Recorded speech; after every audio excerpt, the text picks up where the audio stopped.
ఒక్క ఈశ్వరుడిని తప్ప దేవతలందరినీ వారి వారి రూపాల్లోనూ ఆరాధిస్తాం. శివుడిని మాత్రం లింగం రూపంలోనే పూజించడంలో విశిష్టత ఉందట. పాలసముద్ర మథనంలో ఉద్భవించిన హలాహలం సమస్త జీవరాశిని దహించేందుకు సిద్ధంగా ఉన్న తరుణంలో దాన్ని గొంతుకలోనే దాచుకొని గరళకంఠుడిగా మారాడు. గిరిపుత్రిక పార్వతికి తన శరీరంలో అర్ధభాగమిచ్చి అర్ధనారీశ్వరుడయ్యాడు. యమపాసం నుంచి రక్షించమని వేడిన భక్త మార్కండేయుని చిరంజీవిగా జీవించమని వరాన్ని ప్రసాదించిన భక్తజన బాంధవుడు. ఆ మహేశ్వరుడి అనుగ్రహం పొందాలంటే శివరాత్రి రోజున తప్పనిసరిగా ఉపవాసంతో జాగారం చేసి శివుని ఆరాధించాలి. శివ అన్న పదానికి అర్థం మంగళకరం, శుభప్రదం. పురాణాల ప్రకారం కైలాసనాథుడైన పరమేశ్వరుడు లింగంగా ఆవిర్భవించిన రోజే మహాశివరాత్రిగా పేర్కొన్నారు.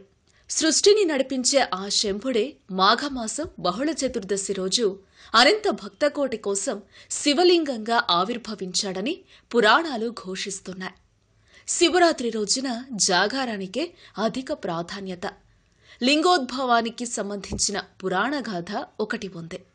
ఒక సందర్భంలో బ్రహ్మ విష్ణువుల మధ్య ఎవరు గొప్ప అనే వివాదం ఏర్పడింది. ఈ వివాదం పరిష్కారం కాకపోవడంతో ప్రళయకర్తైన శివుడు జ్యోతిర్లింగంగా ఆవిర్భవించాడట. ఆ మహాశివలింగానికి ఆది అంతాలను బ్రహ్మ విష్ణువులు కనిపెట్టలేకపోయారు. దీంతో వారు తమ తప్పు తెలుసుకున్నారట.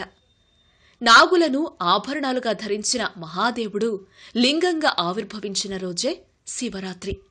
ఈరోజు ఉపవాసం, జాగారం ఉండటం సనాతన సంప్రదాయం. శివరాత్రికి ముందు రోజు ఒక్క పూట మాత్రమే భోజనం చెయ్యాలి.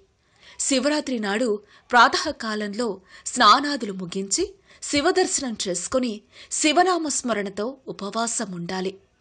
రాత్రికి శివపూజ చేస్తూ మేల్కొని ఉండాలి. పూజా విధానం, మంత్రాలు తెలియకపోయినా ఉపవాసం, జాగారం, బిల్వార్చన, అభిషేకంలో పాల్గొంటే చాలు శివానుగ్రహం లభిస్తుందని వేద పండితులు చెప్తున్నారు. ఇలా చేయటం వల్ల అభీష్ట సిద్ధి కలిగి సకల సంపదలు చేకూరుతాయట.